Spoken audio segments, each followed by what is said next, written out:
I think the tide is turning a little bit, though, in terms of the cover-up. You're right that there's no reason to have it go this long, ostensibly, like by their own logic that they state about, methods and sources and all this stuff.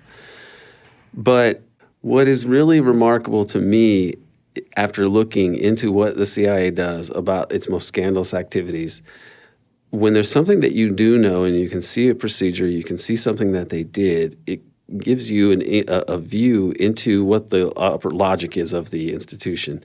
And the Frank Olson case, to me, is really remarkable because why was Frank Olson killed? Apparently, there's more and more evidence to suggest that he was killed because they were worried he was a security risk and he was going to release potentially or reveal secrets about the biological weapons program in Korea, where airmen who'd been captured started talking about how they were using biological weapons. And the U.S. has denied this always, and that was the justification. It was the pretext for launching the MK Ultra program, right? That, they've got this brainwashing technology because they're tricking our soldiers into saying we're using chemical weapons, and of course we would never do that. And so it must be that they have a very advanced Oriental despotism techniques over there that we're going to have to study and make our own mind control program. Ancient Chinese secrets of mind control.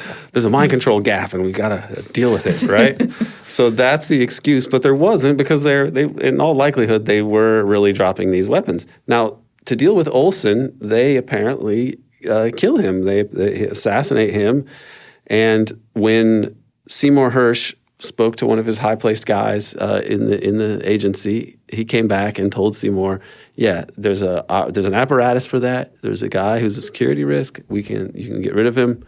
And that's what happened in this case. He was deemed a security risk and you had to get rid of him. But what that tells us is that among the things, what was the security risk that he posed? He was going to reveal state crimes.